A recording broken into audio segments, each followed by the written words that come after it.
labo Econ, qui jusque-là n'avait pas cette orientation. Cette année, il y a quelques élèves qui participent, qui ont proposé l'idée. Ça a bien pris, j'espère que c'est que la première et qu'il y en aura d'autres. Donc je remercie Julian Aranguren d'être venu pour nous parler de ses recherches. Alors je dois faire mon mea culpa, je l'ai présenté en effet donc, sur la fiche comme militant antisémitiste. Alors bien évidemment c'est une catégorie très large et Julian, s'il peut avoir des sympathies avec certaines parties du mouvement, a des désaccords avec d'autres parties du mouvement, donc il m'a demandé de faire cette correction et je la fais volontiers. Et donc Julian vient nous parler de ses recherches sur la sapiens cétacéenne. Et nous avons 1 heure de conférence suivie d'1 heure de discussion. Je vous laisse poursuivre. Bon. Ah, ça vient à pic, ça vient à point. Merci, tu me sauves. Tu m'as sauvé la vie. Alors. Oh. Pour aborder un vaste sujet qui me prendrait normalement trop de temps à exposer, je résumerai le tout en 4 grands points. Alors, d'abord, je vais parler de l'éthologie classique et ses conséquences sur le sujet en question, à commencer par celle de ce que j'appelle la sapiens cétacéenne. Ensuite, la remise en cause de la notion de nature sauvage, puis mon hypothèse qui est assez récente, c'est encore un travail en cours, de la colonisation océanique.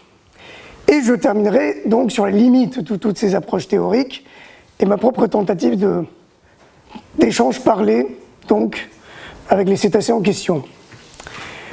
Mais d'abord, je me dois de vous expliquer dans mon entrée par l'éthologie et surtout pourquoi l'éthologie. Alors,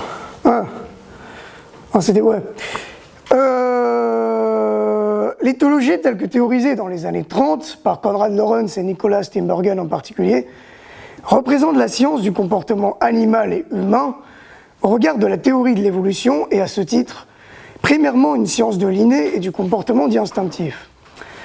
Alors vous allez vous demander naturellement pourquoi une telle science pourrait permettre non seulement d'élucider la problématique cétacéenne, bon, avec toutes ses spécificités, mais de mieux servir comme support éthique et émancipateur que les approches actuelles plus axées sur l'apprentissage, la cognition, le langage.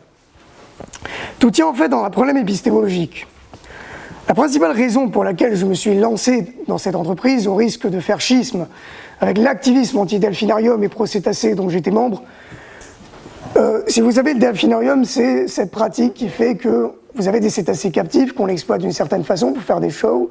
Vous avez une variante qu'on appelle le swim wave, où un certain nombre de personnes nagent ou caressent des cétacés captifs. Quand je dis cétacés, sachez que c'est la grande famille des dauphins et des baleines. Non, ce ne sont pas des poissons, ce sont des mammifères, etc. etc. Bon, bref, je ne reviens pas là-dessus, mais on me demande souvent les précisions. Alors, au risque de faire schisme avec l'activisme anti-delphinarium et pro-cétacé dont j'étais membre, et que malgré son discours en apparence progressiste, se cachent de terribles contradictions. La plus importante, à mon sens, reste sans doute l'objectif final du monde activiste, qui est celui de ce qu'ils appellent les futurs sanctuaires, soit des établissements supposés recueillir les anciens captifs indéfiniment sous une nouvelle forme de captivité plus acceptable parce que, selon leurs mots, plus proche de la nature. C'était pour moi une contradiction insupportable avec cette idée des cétacés comme personne, entre autres problèmes, et c'est ce qui m'a poussé dans mes propres recherches et dans mes propres tentatives. Quels sont les arguments utilisés dans la défense de ces futurs sanctuaires par la majorité activiste, mais aussi tout simplement par les gens spontanément? On retrouve chez presque tous les mêmes arguments spontanés. Que les captifs perdent leurs instincts en captivité, que ceux-ci oublieraient comment chasser, par exemple, ou encore qu'ils seraient trop habitués à l'homme.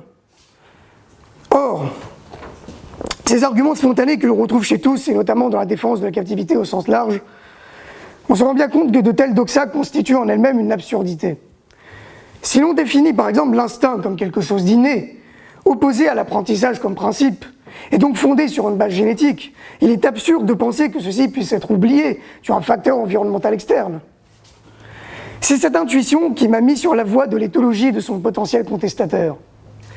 Tout l'intérêt de la discipline réside en effet dans le fait qu'elle permette d'assez aisément remettre en question toute la rhétorique habituellement utilisée pour légitimer des rapports de domination sur les autres espèces.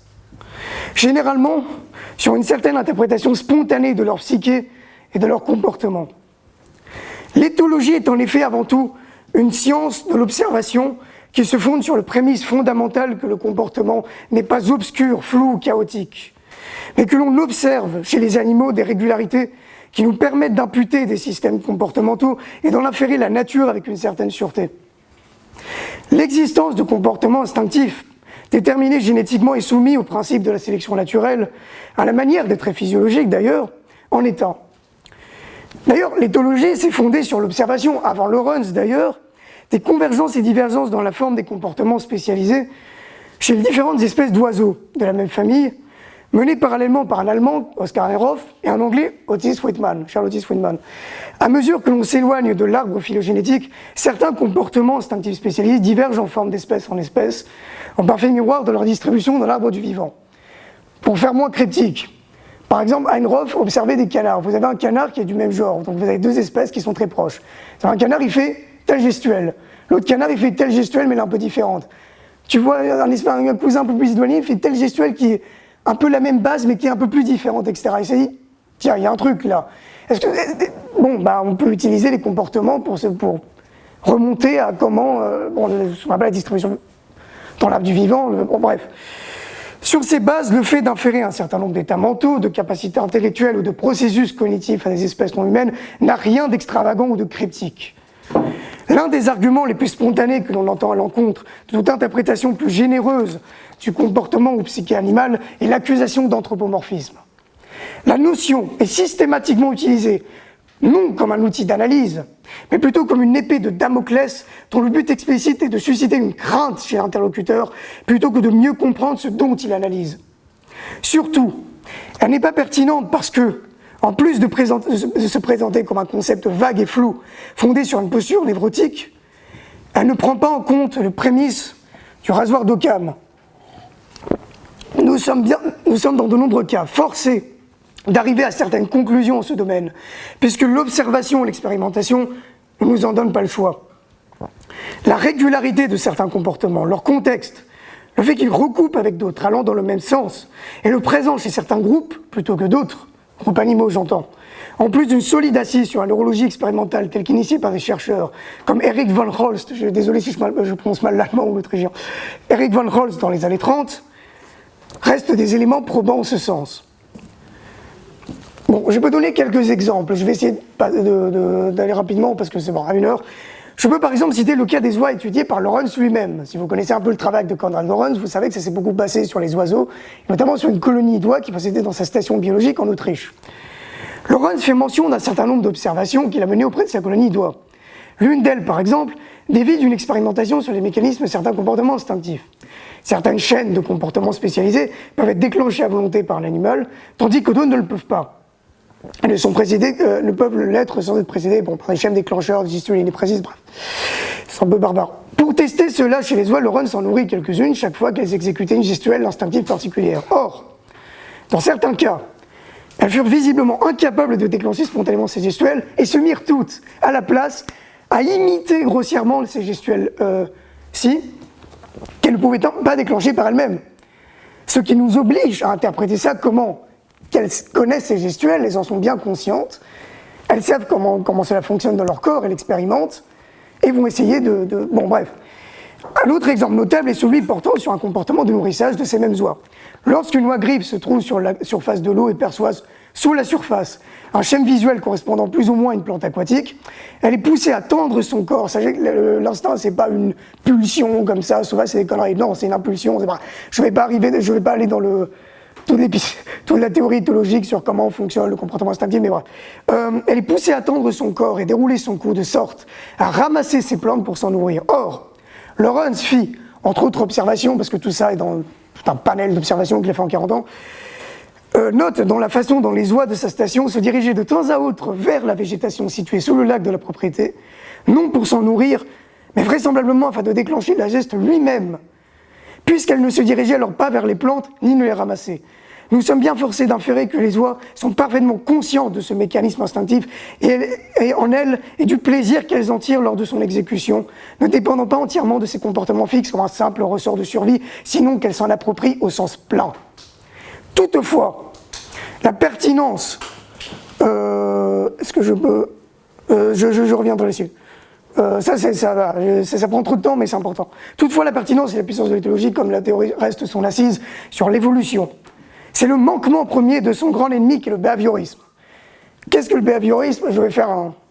Bon, le behaviorisme est cette théorie avant Lawrence, etc., selon laquelle tous les comportements pourraient se réduire à ce qu'on appelle des conditionnements opérants, des arcs réflexes, donc tout serait purement de l'apprentissage, serait purement réflexif.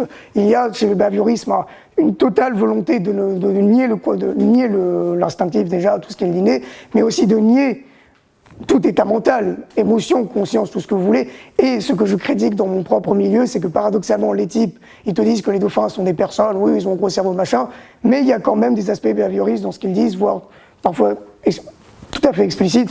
D'ailleurs, le behaviorisme est à la base du dressage cétacéen, bref. Quel est le problème du behaviorisme? C'est que ce dernier s'impose comme un créationnisme, car il n'admet pas la théorie de l'évolution comme prémisse fondamentale de son analyse du comportement. Or, là encore, si certains comportements, états mentaux ou capacités existent, la conscience, tout type d'apprentissage d'ailleurs, notre rapport à la culture par exemple, que telle chose, c'est bien parce que celles-ci ont pu se transmettre à travers le processus de la sélection naturelle et qu'elles ont joué un rôle dans la conservation des espèces. Que telle chose comme la conscience, l'apprentissage au sens large, ou la souffrance se retrouve chez d'autres espèces animales, n'a rien de surprenant au regard d'une part de l'utilité télénomique de ces traits, de l'autre parce que ceux-ci proviennent bien chez l'être humain de quelque part, à la manière des traits physiologiques. Nous ne sommes pas nés de Dieu, il a bien fallu la sélection naturelle pour que ces traits existent. Bref, c'est sur ces fondations que je pense la sapience cétacéenne un élément sûr. Sans pouvoir faire une liste exhaustive de tout ce qui va en ce sens, ça prendrait des heures, il faudrait que je source, il faudrait que je vous montre des vidéos, des images, des documents, que je fasse la critique de ces études, bref. Je ne peux qu'insister sur un point. C'est un constat de fait général. Tout, dans l'observation, nous porte à croire que les cétacés, sachant qu'il y a plus de 80 espèces, quand vous pensez aux dauphins, en réalité c'est une espèce, un genre qui est le Tursiops, généralement l'espèce Tursiops truncanthus, il y a une quarantaine d'espèces de cétacés à dents, bref. Tout nous porte à croire que les cétacés sont des espèces pensantes. Il y a, d'une part, l'attitude générale de leur société dans leur ensemble, le caractère pacifique de la majorité des populations, dans tout le cas la propension à l'inhibition de la violence entre les membres, comme le constat de sociétés peu ou pas hiérarchisées, généralement plus matriarcales. Il y a des cas de sociétés patriarcales à moindre degré, etc., c'est très nuancé, mais bon, bref. De l'autre, il existe de ce fait ce que je ne peux que qualifier que d'un tabou universel de l'agression envers les humains. Les cétacés dans leur ensemble ne s'attaquent pas à l'homme, hors de rares exceptions généralement liées à la provocation ou à la punition, telles que, oui, certaines orques captives, si vous avez vu Blackfish par exemple, dont les cas sont aujourd'hui bien connus. Mieux encore, là où certains groupes de cétacés en chassent d'autres, ça existe, il y a des orques qui chassent des baleines par exemple. Ces mêmes populations ne chasseront jamais un être humain, quelle que soit la circonstance. Et même certaines populations d'orques qui chassent d'autres baleines, etc., ont eu des contacts amicaux avec des humains. Tout cela recoupe avec une foule d'autres observations, faites de nombreuses fois sur des espèces différentes. Le cas de cétacés sauvant des humains, qui sont bien connus, qui n'est pas un mythe, il y a plusieurs dizaines de cas qui sont reportés en l'ère moderne, les Grecs en parlaient. D'autres cétacés ou quelques autres espèces animales. Le fait général que les groupes de cétacés aident les membres blessés, amputés, trop vieux ou malades, et ce pendant des années. Bon, ça c'est quelques cas qui sont bien connus. Par exemple, ce groupe de cachalots qui a adopté aux Açores un Tursiops qui possédait une forme de scoliose grave. Les nombreux cas d'adoption interespèces. Bref. Les nombreux cas de procession funéraire, et ce qui ne peut être qu'interprété comme du deuil. Les cas de collaboration séculaire entre populations cétacéennes et humaines lors de la chasse. Il y a notamment un cas bien connu à Lagunas au Brésil, il y en a en Mauritanie, historiquement il y en a eu en Thaïlande. Les Grecs en parlaient aussi. Les observations d'érotisme, ça c'est tout un sujet, j'en parlerai pas ici. Et d'un point de vue plus technique, la nature de leur langage ou de leur cognition au sens large, comme, par exemple, la complexité de leur méthode de chasse ou la présence d'une division du travail et d'une transmission sélective de ces méthodes, cryptique dans le sens où, par exemple, certains membres vont enseigner certaines techniques à d'autres membres du groupe et pas à d'autres. Il y a véritablement une division du travail. Toutefois, c'est surtout d'une part l'existence de cétacés dits ambassadeurs ou solitaires, dans l'euphémisme, des individus vivant auprès des populations humaines pendant plusieurs décennies. Les Grecs en parlaient, là encore, il y a eu une dizaine de cas, notamment la plupart des cas sont en Irlande, en Europe. Et de nombreuses observations de suicides en milieu captif, qui à mon sens sont les plus signifiants et lourds de conséquences, car ils trahissent un rapport au monde et à l'autre inconnu chez la grande majorité des autres espèces dites animales. Exception faite notamment des éléphants, mais c'est tout un sujet, j'en parlerai pas. Bref, vous noterez qu'à contrario de la tendance générale, je ne mentionne pas le cerveau comme argument de premier plan. La raison n'est pas que les études du cerveau cétacéen contredisent ces données, puisqu'elles en forment même une solide confirmation, mais parce que son utilisation stratégique et première dans le milieu activiste est selon moi synonyme d'une faute grave, autant épistémologique, car elle suppose que le comportement reste là encore un truc chaotique, flou, incertain, et non le fait que solidement on constate que les cétacés sont des personnes, des gens, et non pas, qui ne sont pas comme n'importe quelle autre espèce, qu'il y a des différences fondamentales qu'on constate empiriquement, même qu'éthique, puisque son utilisation constante sous-entend que ceux dont les mêmes qualifient de gens se comportent autrement que comme des gens. N'importe quel activisme humain, on ne va pas dire, bah oui, on sait que le racisme c'est des conneries parce que le cerveau des Noirs c'est comme le cerveau... Ça n'a aucun sens. Pourquoi on le ferait ça dans le milieu activiste? On sait que les cétacés sont des gens, même s'ils n'ont aucune technologie, il y a un certain nombre de données qui sont inambiguës sur ce sujet-là. Bon, bref, c'est pour ça que je suis opposé à un certain nombre de figures comme Laurie Marino, bref, on s'en branle, c'est pas important. Mais c'est d'autant plus un problème que le fait d'ingérer rigidement que de telles structures, en particulier du cerveau cétacéen, signifierait tel avantage ou manquement par rapport à l'humain, et hasardeux en cela que les rapports corrélatifs entre support physique cérébral et capacité ou état mental sont encore mal compris.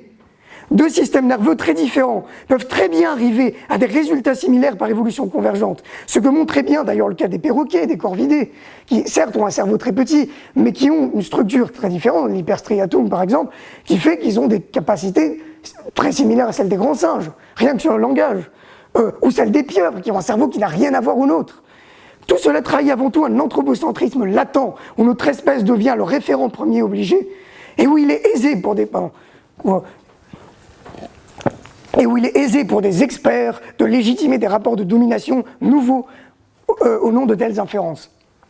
Ceci n'a à mon sens rien d'extraordinaire, puisqu'il est tout à fait concevable que la sapience ait pu apparaître chez d'autres groupes animaux par évolution convergente, selon des modalités et au sein de milieux différents, par les caprices de la sélection naturelle et des conditions environnementales.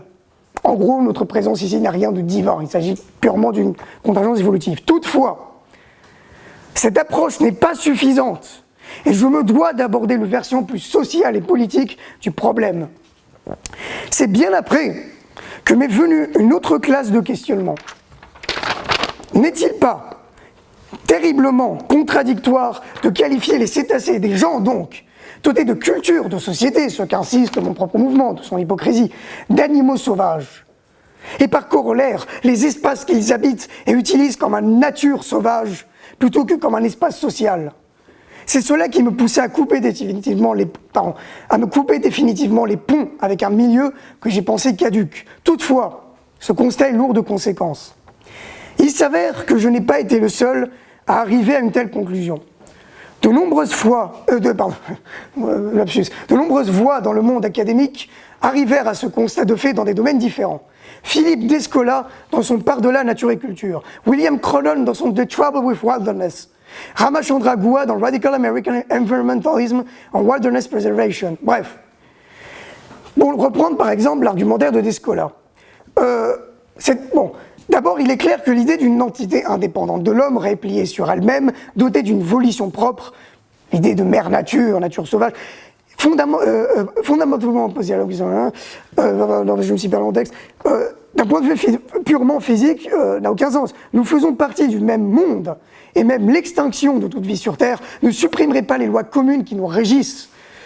Ensuite, il est tout aussi clair que le concept est construit et a pour origine un lent développement de l'Occident colonial, et avant cela les sociétés agraires dans leur ensemble. Je ne vais pas en parler, il y a tout un champ d'études là-dessus, ça prendrait trop de temps. Bref, il a fallu ensemble le concept de nature pour légitimer certaines formes de contrôle, non seulement sur des non-humains, mais aussi sur des populations humaines spécifiques, bien sûr, toute l'histoire du colonialisme, en niant l'existence d'un rapport social réel dans ces espaces. En gros, en disant c'est une nature sauvage, un res nullius, et non pas des espaces sociaux habités par des gens qui les gèrent. Surtout, Descola, entre autres, montre comment de nombreux peuples dits tribaux possèdent une conception très différente des espaces que nous percevons habituellement comme sauvages. Celui-ci donne l'exemple de peuples ogivaro qui vivent dans le sud-est de l'Équateur, qu'on appelle les Achuars. Si un observateur européen interpréterait spontanément le pourtour de leur village comme une jungle touffue et chaotique, il s'avère que du côté Achuar, ces espaces sont conceptualisés comme un jardin, parfaitement géré et organisé de plantes sauvages et domestiques, diversement arrangées de façon à prodiguer un optimum de ressources à l'année. De fait, même la forêt, au-delà de cet espace, est en partie gérée et connue. Elle n'est pas comprise comme sauvage au sens plein. Les exemples en ce sens abondent. Forestic Forming aborigène, je peux donner l'exemple des marécages d'Arafura, il y a tout un travail qui s'est fait là-dessus, bref. Plantes d'arbres fruitiers augmentant la densité de gibier chez les Caiçaras brésiliens, ou la terre prête amazonienne. Le monde européen n'en est pas exemple, puisqu'en particulier la Camargue ou la lagune de Venise sont des environnements riches en faune et en flore, dont l'existence tient entièrement de l'entretien humain depuis le Moyen-Âge. En d'autres termes, dans bien des cas, l'intervention humaine est garante d'une augmentation de la biodiversité et de ce qui est perçu comme nature. Je ne peux donc qu'extrapoler ce constat pour les cétacés. Tout me porte à croire que les cétacés ont su eux aussi gérer les espaces océaniques depuis des millions d'années et domestiquer ces ressources halieutiques à travers sans doute des milliers d'années de chasse sélective et raisonnée. C'est toutefois ici un champ largement spéculatif que seul un premier contact permettrait d'élucider. C'est donc sur ces bases assez tardives, c'est sur ces bases assez tardivement que j'étais à même de formuler une autre hypothèse. Pour tout vous dire, c'est il y a quelques mois que j'ai commencé à étudier cette question. Donc c'est encore un work in progress, c'est pour ça que c'est pas encore très fini. Si l'on se devait de considérer les espaces océaniques et ses ressources comme les leurs, nous ne pouvions nous limiter à une lutte contre leur captivité ou, pour les individus libres à une lutte écologique ou de conservation des océans, tout ce que vous voulez. Il fallait comprendre tout combat pour leur autonomie comme une lutte décoloniale. De fait, notre espèce s'est accaparée les ressources des mers. La surpêche, comme les autres effets des activités anthropogéniques, ont un impact indéniable sur les cétacés comme l'état de la planète dans son ensemble. Mais, y a-t-il quelque chose comme une colonisation des océans par l'homme ? À première vue, cette formulation pourrait paraître absurde. Il n'y a pas une occupation des espaces océaniques au sens propre par des populations humaines s'y installant, et encore moins une exploitation directe des populations cétacéennes libres sous une forme administrative, politique et militaire. Il n'y a pas de cas d'encomiendas flottantes employant des centaines de tursiops dans l'aquaculture, par exemple. Toutefois, même sans ce settler colonialisme ou cette forme d'exploitation directe telle qu'on la connaît dans ce qu'a été la colonisation d'Afrique, par exemple, je prétends qu'il existe, même de façon inconsciente, même liminale, un rapport de ce type depuis le début des années 60, et dont je décrirai tentativement la forme ici. Avant d'aller plus loin, je vais devoir m'arrêter à un chapitre très particulier de l'histoire humaine, le développement de la Floride. Pourquoi la Floride ? La Floride, en effet, constitue le véritable dernier État frontière des États-Unis, puisque, au contrario de la Californie ou de l'Alaska développée déjà dans les années 1860, ce n'est qu'à la toute fin du XIXe siècle que le sud de la péninsule connut un développement urbain exponentiel. Avant cette période, en effet, si la Floride était déjà propriété du pays, elle n'attirait pas les intérêts des investisseurs. Les intérêts des investisseurs pauvres en minéraux, à part du phosphate, on s'en fout, c'était pas le gold rush, c'était pas le klondike, bref, pauvres en minéraux, sans intérêt particulier quant à ses ressources naturelles, à part les oles et les fameuses oranges de Floride, bon, pas grand-chose. La péninsule était considérée comme un immense bourbier peu attractif. Ce n'est que dans les années 1880 qu'un personnage allait changer toute la donne. Henry Morrison Flagler, bras droit de Rockefeller et co-dirigeant de la fameuse Standard Oil. Flairant le potentiel touristique de la région, Flagler entreprit la construction d'un chemin de fer reliant la frontière avec la Géorgie, Jacksonville donc, au nord, jusqu'à la pointe sud de l'État en longeant toute la côte atlantique, permettant à ce titre le développement de Miami, un simple comptoir de 300 âmes en 1896. À ce titre, le développement de la région fut exponentiel. La croissance démographique part en flèche. Une grande partie des Everglades est asséchée et cultivée et une importante industrie hôtelière se développe. Le train permet l'arrivée massive de nouveaux habitants comme de touristes hivernaux et la sustentation des villes normalement impossibles à maintenir sans intervention extérieure. Je veux dire, Miami est une aberration, c'est littéralement une ville qui est sur un récif corallien, bref.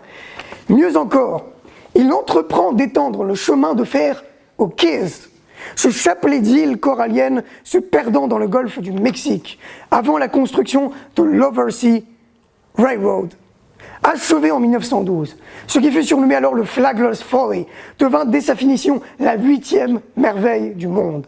Or, c'est je pense avant la construction de ce pont de plus de 40 km de long que commença véritablement la conception coloniale des océans. En achevant une telle œuvre, contre toutes les attentes et les contraintes géologiques, hydrologiques et climatiques de la région, c'est une véritable prise sur la mer qui s'est opérée, et l'image du train pénétrant l'océan parle d'elle-même. Si le pont en lui-même fut détruit par un ouragan dans les années 30, remplacé par une autoroute dans les années 40, sa construction n'en fut pas moins une pierre d'assise définitive. Faisons un saut dans le temps, dans les années 60. Pourquoi cette période ? C'est bien sûr dès cette époque que se crée véritablement l'industrie du delphinarium sous sa forme moderne, non moins que, vous l'aurez deviné, en Floride. D'abord avec le Marineland of Florida en 1939, qui était avant un endroit pour filmer des cétacés pour un certain nombre de films. Ensuite, on a développé le training en lui-même dans les années 50. Bref,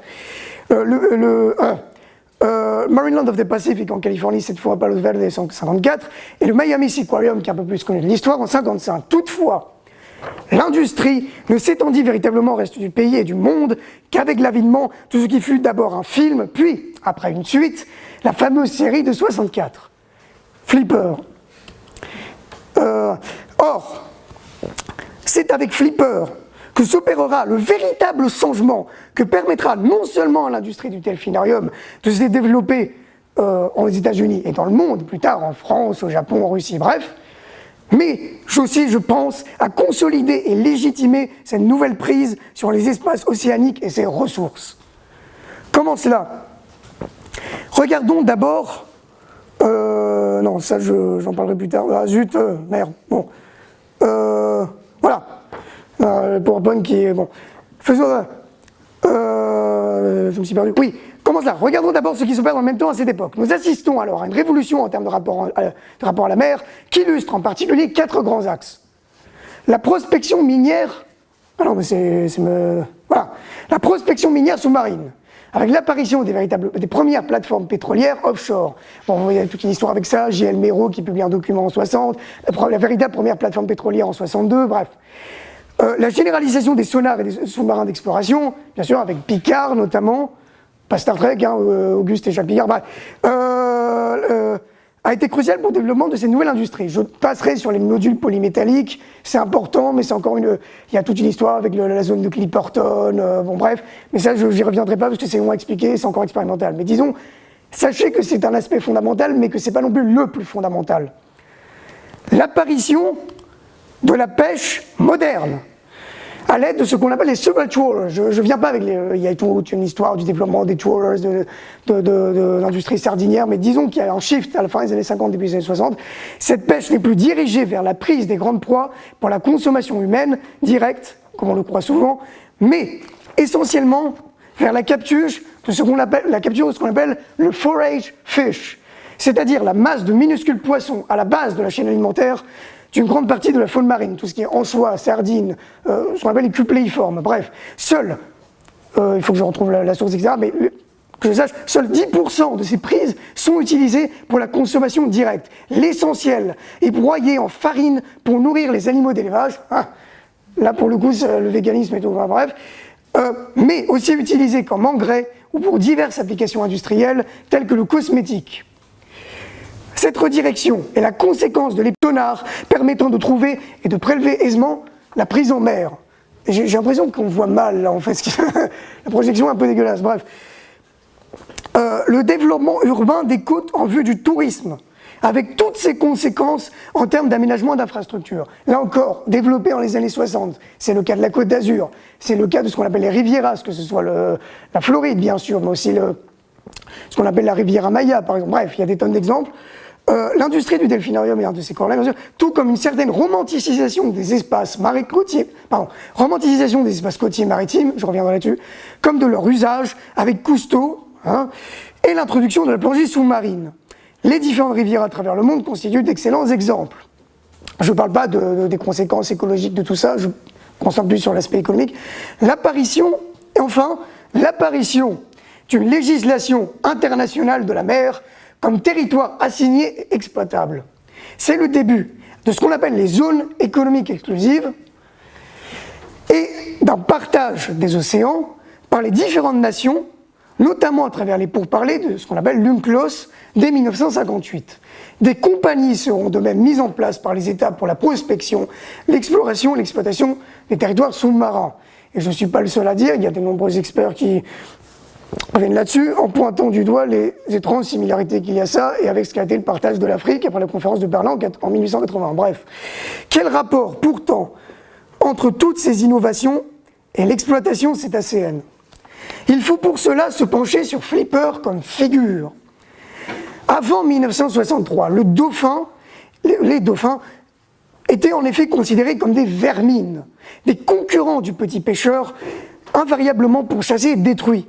Les exemples de ce sens en France, en Russie, aux États-Unis abondent. L'on pratiquait même la chasse à la dynamite de Tursiops au large du Texas dans les années 20. Mais l'avènement de Flipper va changer la donne en renversant cette perception par l'introduction d'une imagerie plus positive, humanisée, mais aussi paternaliste, de ce qui deviendra la figure du dauphin, caricaturale, connue aujourd'hui de tous. Cette représentation du dauphin comme un être intelligent, certes, mais aussi naïf, serviable, souriant, sera la base non seulement de la justification du delphinarium comme industrie, mais surtout la figure de désir à sa fondation. Il a fallu créer cette figure du désir, elle ne va pas de soi. Il est intéressant, à ce titre, de se pencher sur sa genèse. Le premier film de 1963 met en effet en scène ces transitions à travers l'histoire d'une famille de petits pêcheurs pauvres dans, blancs évidemment, pauvres dans les Keys, dont le fils va, toute une histoire des Afro-Américains en Floride, je ne reviendrai pas là-dessus mais c'est important, dont le fils va, après l'avoir blessé au harpon, recueillir un Tursiops et le dresser avant que celui-ci, rétabli et libéré sous pression du père, sauvera in extremis le jeune garçon d'une attaque de requin, alors que des pêcheurs en rogne s'apprêteront à l'abattre. En gros, il sauve symboliquement l'humain, donc bref, il y a tout un champ d'études là-dessus, mais bon. C'est à partir de cette époque que l'on voit véritablement surgir cette figure caricaturale du dauphin et plusieurs de ses attributs. L'insistance sur le sourire, notamment, qui, bien qu'il existe sans doute une assise innée de la reconnaissance du sourire spontané, etc., chez l'homme, est inconnu au bataillon avant cette époque. Si vous lisez par exemple les textes de Buffon, de Lacépète, il ne parle pas de sourire. Ils décrivent le dauphin pendant des dizaines de pages et jamais il ne parle de sourire. Jamais. Il y a un truc ambigu là-dedans dans Moby Dick, mais là encore il parle de sourire méphistophélien. Bref, si la figure rencontre un tel succès et possède un tel impact dans l'imagination moderne, c'est d'autant plus parce qu'il ne tient pas un rôle similaire à celui des autres espèces dites animales. Je prétends que cette figure est centrale dans cette conception des océans parce que tout l'intérêt de la mise en scène d'un certain fantasme de la liberté qui n'en finit bien moins un discours sur le dauphin lui-même que les espaces océaniques qu'ils occupent. Là, pour preuve, le delphinarium, comme l'invariable iconographie kitsch, utilisant cette figure depuis un demi-siècle. D'ailleurs, pour la transition, bon ça je vais parler de ça, bref.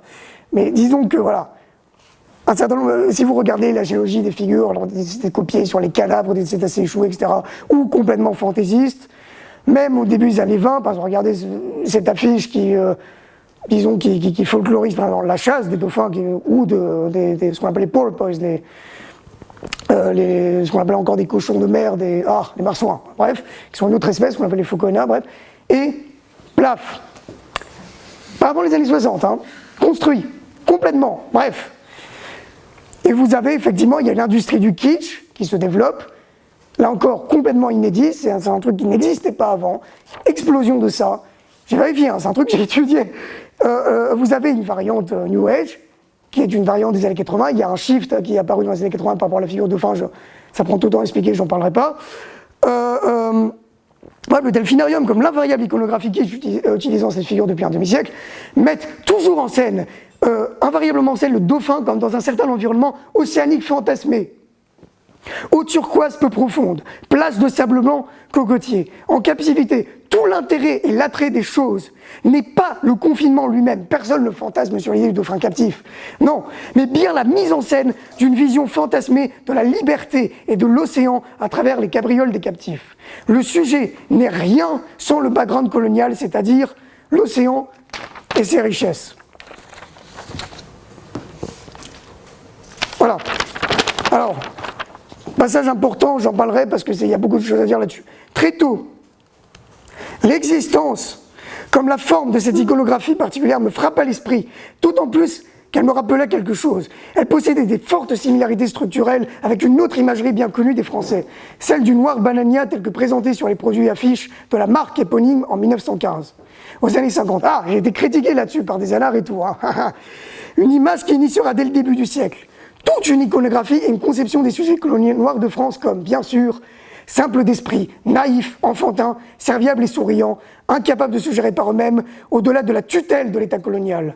Je n'irai pas plus loin sur l'histoire du logotype en lui-même, il y a toute une histoire là-dessus, ça a été étudié de fond en comble, il y a énormément de choses à dire là-dessus, faute de temps. Mais je me tiendrai à dire que son apparition est d'une importance cruciale pour comprendre l'histoire de la négrophobie en France, et que dès sa création en 1915, elle a permis un tournant dans la conception des Noirs par le pays qui passa de cannibales et sauvages à détruire et à soumettre à des sujets plus ou moins intégrés à l'Empire dont l'utilité était cruciale, ici dans le contexte de l'utilisation massive des troupes de tirailleurs sénégalais afin de rejoindre l'effort de guerre sur le front allemand.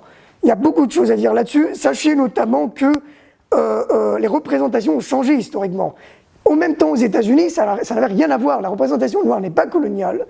Il ne s'agit pas de fantasmer sur leur espace comme un espace qu'il faudrait conquérir, etc., merveilleux. Non, non. Quand on montre les Noirs aux États-Unis, il faut se moquer d'eux et de leur autonomie. C'est pour ça qu'on les montre comme des paysans, des Ingandais, qui habillent en haillons, etc., d'où le cliché, par exemple, avec la pastèque, etc. Tout le but, c'est de moquer l'autonomie des Noirs. Je ne reviendrai pas là-dessus, il y a toute une histoire. Il y a tout un développement, l'histoire du lynchage, l'histoire de l'iconographie, il y a toute une industrie du kitsch qui s'est développée autant en France qu'aux États-Unis autour de la négrophobie.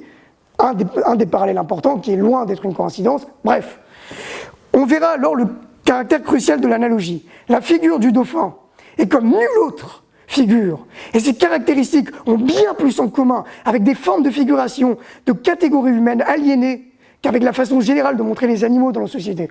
Bon, il y a des choses à dire sur les éléphants que ça, mais je ne reviendrai pas là-dessus, mais rendez-vous compte, c'est une figure unique. Toutefois, toutes ces approches théoriques ont leurs limites parce qu'elles ne prennent pas en compte la réalité des cétacés en tant que vie, avec des expériences individuelles fondamentalement liées aux nôtres. Si nous cherchons en particulier à établir un premier contact parlé avec eux, ce n'est de toute évidence pas simplement à cause d'une histoire de politique ou même au nom de l'émerveillement procuré par la découverte de civilisations nouvelles, Star Trek un peu.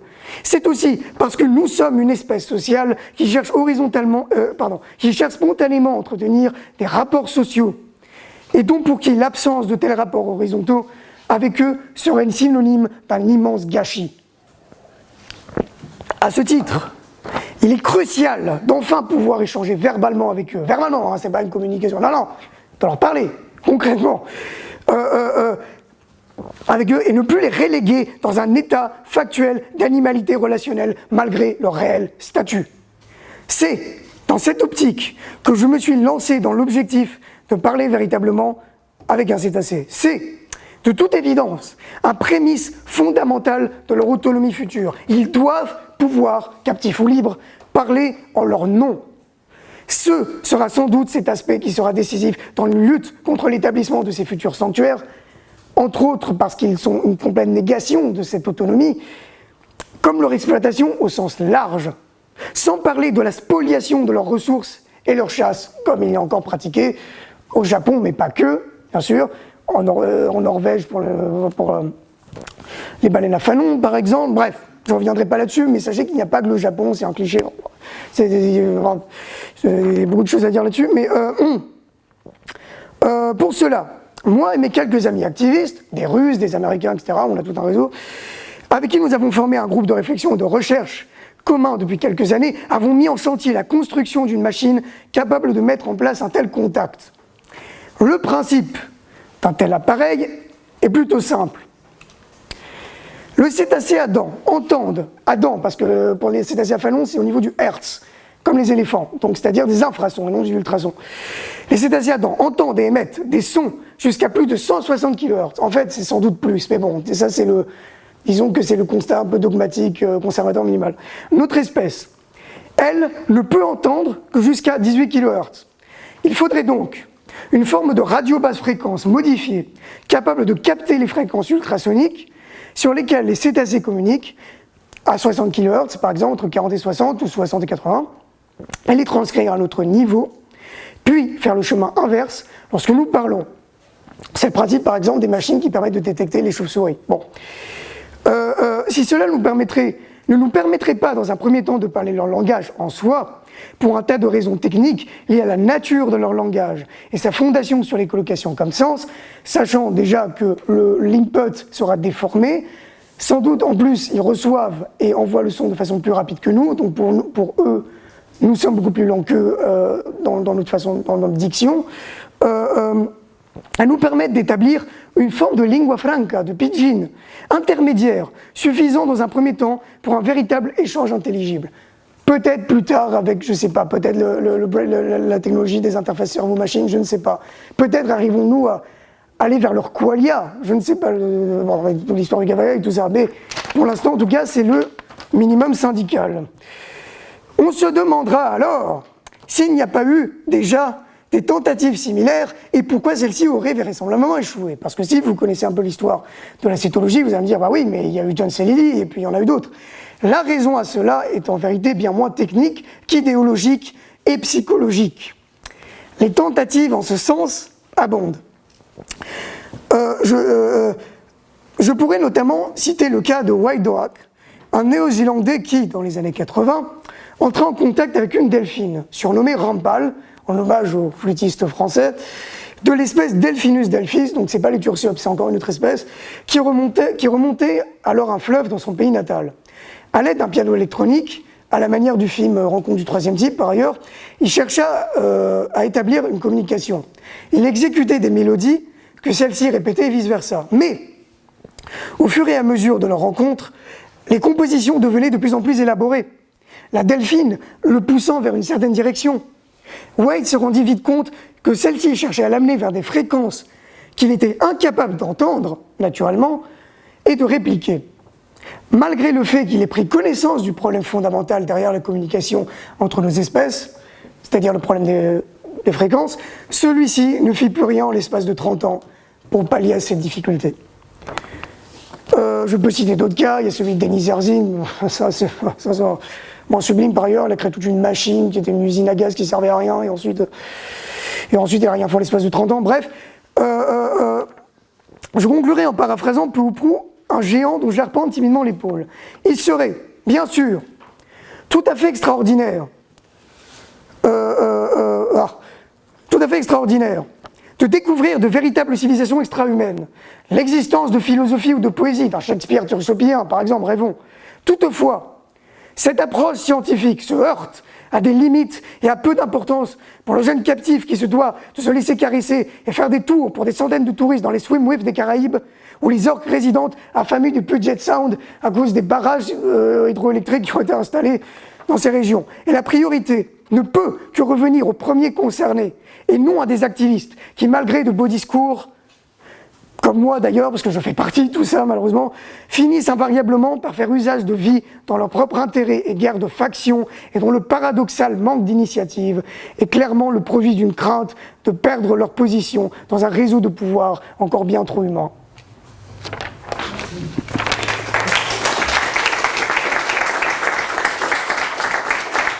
Voilà, il faut que je fasse comme Staline, il faut que j'applaudisse aussi. Bref. On sera bien sûr disponible bientôt sur le site du labo Econ, si vous voulez avoir à la fois le contact de Julian et puis tous les éléments qui ont été développés ici. Et puis maintenant, je donne la parole à la salle pour si vous avez des questions. À 1 heure, on peut bien débattre. Merci.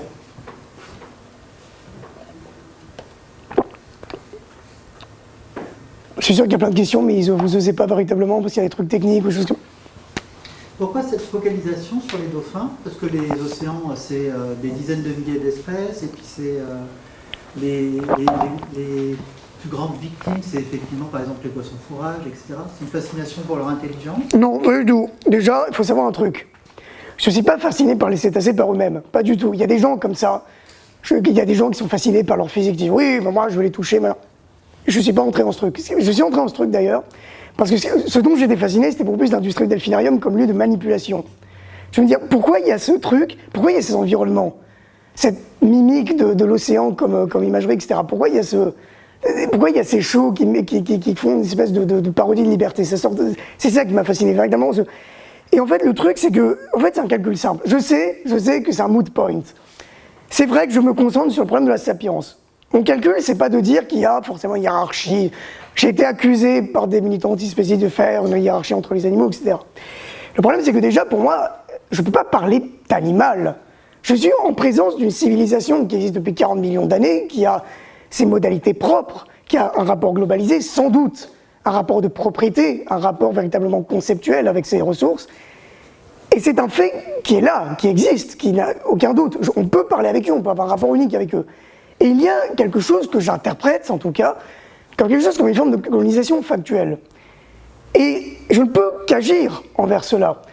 Et je pense que c'est important, ce qui ne veut pas dire qu'il n'y a pas d'autre chose là-dessus. Alors déjà, je parle des dauphins. C'est une simplification. Il y a plus de 80 espèces de cétacés. Vous avez une trentaine de ce qu'on appelle les odontocètes, c'est-à-dire les cétacés à dents, et vous avez une trentaine d'autres qui sont les cétacés à fanons. C'est la même problématique. Je parle des dauphins pour des raisons simplement pragmatiques, parce que, effectivement, les tursiops, qui sont une des espèces les plus fréquentes qui habitent sur les côtes, ont été les plus exploitées historiquement. C'est aussi parce que c'est l'espèce qui est la plus facile à atteindre. Mon projet étant d'aller chercher un groupe de cétacés tursiops qui se trouvent sur une île en France, etc. C'est long à expliquer, mais en gros, comme ils vivent sur les côtes, ils sont plus faciles d'accéder que, disons, les cachalots ou les blancs ou quoi que ce soit. Non, simplement, c'est un moot point, hein. C'est une grosse discussion. Je sais qu'il y a beaucoup de choses à dire. Évidemment qu'il n'y a pas une hiérarchie rigide. Mais en même temps, je ne peux pas nier ce rapport qui existe. Il y a quelque chose comme une sapience, il y a quelque chose comme une civilisation. Et pour moi, c'est très important de se dire, c'est pas un problème d'ontologie, c'est pas un problème, c'est pas juste, leur esprit, leur gros cerveau, machin. Non, c'est vraiment des trucs, c'est vraiment un problème social, politique, c'est un truc horizontal, bref. Et d'ailleurs, j'en parle pas, mais c'est la même problématique pour les éléphants d'ailleurs. Et là encore, j'en ai pas parlé pour des raisons, mais il y a toute une exploitation systématique des éléphants qui a été théorisée en Inde, par exemple, qui ensuite s'est diffusée avec les zoos, les cirques modernes, les sanctuaires pour éléphants, leur exploitation en Thaïlande, bref, qui suit d'une règle très similaire. Et un de mes objectifs, si j'arrive à faire ce contact avec les cétacés, c'est parler avec des éléphants aussi, parce que c'est la même problématique. Mais bon, je commence par ça. Il faut que je puisse commencer par cette base-là, et ensuite ça s'étendra. Mais c'est un moot point, et j'ai eu beaucoup de discussions là-dessus, parce que c'est vrai, qu'est-ce qu'on fait par exemple des grands singes? C'est un gros problème. Est-ce qu'on considère que les grands singes ne sont pas dans sapientes, etc., parce qu'ils ont des limitations, par exemple les capacités cognitives, dans le fait de parler, etc. Mais clairement, ils sont dans ce spectre-là. Il y a clairement des choses dans leur cognition qui font que... Donc, où est-ce qu'on les met? Je ne sais pas quoi répondre, mais il y a un truc que je sais, c'est que quand vous étudiez la façon, par exemple, dont les chimpanzés sont en captivité, il n'y a pas une forme d'exploitation comme les cétacés, il n'y a pas un entraînement comme ça, il y a une mise en esclavage, il n'y a pas vraiment un truc comme ça, c'est plus... Vraiment, la forme, c'est beaucoup plus... Il y a des entraînements, il y a des chimpanzés qui ont été dans des cirques, etc., il y a toute une exploitation de laboratoire, mais c'était beaucoup plus un truc de... C'était beaucoup plus dans l'entertainment, plus comme des zoos, etc., bref. Mais, quand vous allez, par exemple, dans des sanctuaires pour chimpanzés, vous vous rendez compte qu'il existe une forme d'institutionnalisation très proche de ce que sont les asiles d'aliénés. Hein. C'est Foucault 101, vous allez là-bas et vous voyez qu'il y a des curfews. À un moment donné, tous les singes qui sont dans la propriété doivent revenir dans leur cage respective. C'est un processus très violent. Il y a toute une politique de contrôle, de séparation. On retrouve des patterns qui sont clairement de l'ordre de ce qui a été théorisé par Foucault et Goffman. Et pour moi, c'est pas innocent. Mais c'est effectivement un moot point. Mais c'est pas un problème de... Pour moi, il ne faut pas comprendre ces différences-là comme un problème vertical. Pour moi, il faut le comprendre comme un problème horizontal. Mais j'admets, c'est une grande discussion. Je ne sais pas si j'ai trop répondu, mais je le laisse ouvert. Mais s'il y a une autre question. Juste pour la forme de notre discussion, je pense que dans la salle, comme en plus il y a aussi des gens extérieurs à l'UNES qui sont venus, je pense qu'on a beaucoup de connaissances dans la salle aussi, avec des experts dans la salle, donc peut-être pour donner un coup moins professoral aussi à la discussion. Ouais. Si vous voulez, je peux définir certains mots au tableau. Hein. Au public de ne pas rester dans un rôle de public et à l'intervenant de ne pas rester dans un rôle d'intervenant, mais c'est ça si on arrive à la discussion. Ouais. Je te laisse la parole. Merci William pour ton intervention. Du coup, pour poser une question un peu plus concrète, où vous en êtes dans la construction de la machine et avec quelle espèce et où tu compterais éventuellement tester un premier contact? Génial, bonne question. Là, je n'ai pas vraiment encore commencé, je suis en train d'acheter les éléments, il faut que j'achète une quarantaine de micro-éléments, etc. Sachez que la machine, alors, j'ai pas inventé le principe. C'est un ami américain qui s'est inspiré d'un autre ami américain qui s'est inspiré d'un ami russe. Enfin non, il est mort, c'est pas un ami, mais c'était dans les années 90. Mais bon, disons qu'il y a tout un réseau qui a théorisé plus ou moins ça. Donc les plans, c'est pas moi qui les ai inventés. Donc c'est cet ami-là, Russelokhin, avec un autre ami russe qui est Vladimir. Et du coup, on m'a envoyé les plans et je dois d'abord tester, il faut un prêt-de-bord, tout ça. Bref, je sais pas combien de temps ça va prendre. Ça va prendre probablement quelques mois. Il va falloir que je soude un certain nombre d'éléments, il faut que je les teste, etc. Bref. Là encore, c'est une radio basse fréquence modifiée. Il y a un hydrophone, c'est une boîte, on peut moduler le son. Il y aura sans doute vous avez des écouteurs, etc. Bref, on le porte à la ceinture, c'est un peu ça le principe. Quelle est la population que je veux contacter? Il existe une île, peut-être que vous connaissez, au large de la Bretagne, qui s'appelle l'île de Saint. Si vous connaissez un peu le Finistère, vous avez Ouessant qui est là, vous avez le E à l'envers, on va dire, je vais faire le... je peux aller sur Internet, mais il n'y a pas de marqueur. Zut, bon, bref, c'est pas grave. Il existe une île, donc, au large de la Bretagne, qui s'appelle l'île de Saint, qui fait 2 km, où il y a pratiquement 100 personnes qui habitent, et sur cette île, existe une population de Tursiops. Alors, voilà, Tursiops. L'espèce qu'on voit le plus spontanément dans l'imagerie kitsch, etc., dans les cartes postales, tout un bail avec les cartes postales, je ne suis pas revenu là-dessus, mais c'est important. Celle qu'on voit avec les sourires, machin, c'est ce qu'on appelle le Tursiops. Les Tursiops sont l'espèce un peu dominante. Disons qu'ils ont l'hégémonie de toutes les côtes, etc. C'est pour ça que la plupart des ambassadeurs sont des Tursiops, etc. Mais il existe effectivement une centaine d'autres espèces. C'est juste pour des raisons purement pragmatiques. Si je pouvais accéder à des Delphinus delphis ou des cachalots ou des belugas ou je ne sais quoi encore, je le ferais. Mais bon. Et il existe donc un groupe au large de cette île. Et la particularité de ce groupe, c'est que ce sont 31 individus qui sont émigrés là depuis l'Irlande dans les années 80, qui habitent dans une aire de 3 km. Ils font le tour continuellement de l'île. Et en fait, c'est dû à une particularité géologique de l'île qui fait qu'ils puissent effectivement vivre. Il y a une grande concentration de ressources, mais effectivement des proies qu'ils chassent, des grandes proies qu'ils chassent. Et du coup, c'est un endroit idéal pour les contacter. Et puis personne ne les dérange ni rien. Mon but, c'est allez, je suis avec un kayak, j'ai ma machine, je mets le truc là-dedans et on ne sait pas, on verra. Il y aura une improvisation qui se fera. Je ne sais pas comment ça va être, mais on verra ce que ça donnera. Et il existe aussi ce qu'on appelle les cétacés ambassadeurs. Or, il en existe au large de l'Atlantique. Et si je reviens avant, il y a celui-ci, Donny Randy. Bon, évidemment, je ne connais pas son vrai nom dans sa langue, mais je connais au moins le... Et Donny Randy est un Tursiops ambassadeur qui habite là depuis pratiquement une trentaine d'années. Et en ce moment, il fait le tour entre l'île de Saint, Brest, un certain nombre d'autres localités en Bretagne. Et pour moi, c'est un candidat idéal pour aussi le contacter. Je suis sûr que parfois il va dans les ports et on le voit, il va dans un port et il reste là. Et les humains sont là, ils sont un peu curieux, machin. Bon. Et sachez aussi que les cétacés ambassadeurs ont chacun leur personnalité. Certains sont un peu plus violents, certains sont beaucoup plus passifs, certains se laissent toucher, d'autres refusent. Certains sont intéressés par les machines. Il y a par exemple, effectivement, Jean Floch qui est très intéressé par tout ce qui est des machineries, les bruits, les sons que font les hélices, etc. Bref. Et pour moi, c'est un candidat idéal. Autant encore faudrait-il que j'arrive au bon moment. Si j'arrive à Brest et qu'il soit là, dans le port de Brest, enfin bref. Il y en a d'autres, hein. Il y a Zafar qui a défrayé la chronique avec souvent, vous allez entendre spontanément cette idée que les dauphins sont des violeurs, c'est des conneries, bref, je ne reviens pas là-dessus, mais empiriquement, c'est faux, c'est une conflation d'un certain nombre de cas, des simplifications, bref. Mais du coup, voilà, c'est ça l'idée. C'est soit aller à l'île de Sein, soit faire contact avec Randy, probablement un peu des deux. Donc voilà.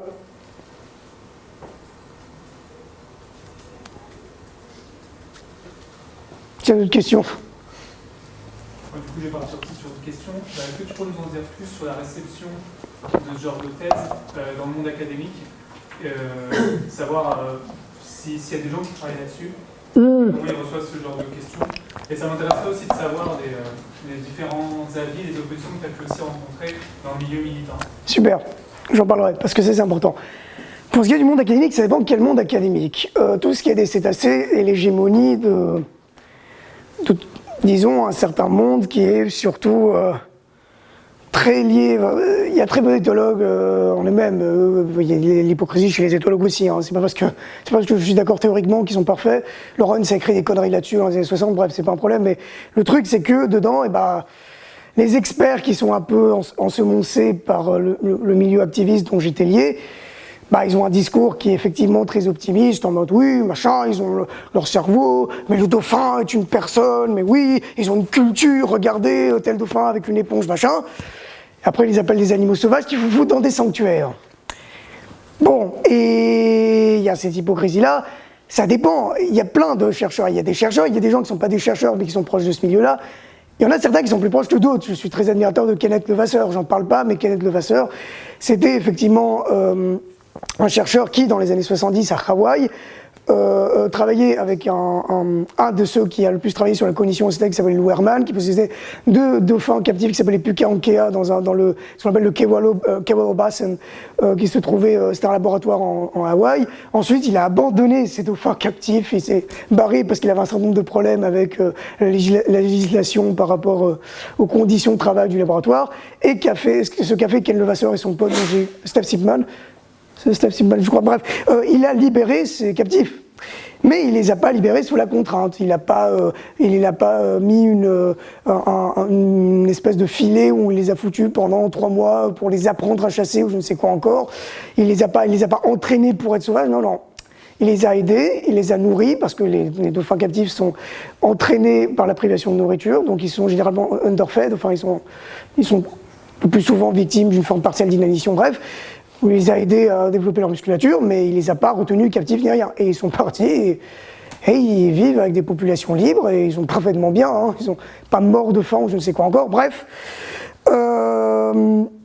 Et en plus, il a créé tout ce qu'on appelle le Teal Face Programme, qui était c'est un peu un antécédent de ce que je veux faire, de libération des cétacés sans la contrainte, avec leur collaboration pour parler avec eux, etc. Bon, j'ai des critiques, mais disons que c'est très proche de ce que je veux faire. Et il y a lui, il y a Wade Doha, que je l'ai mentionné, je l'admire beaucoup sur d'autres trucs, je l'admire moins sur d'autres trucs, mais j'avoue que j'ai des dissensions avec la plupart des figures.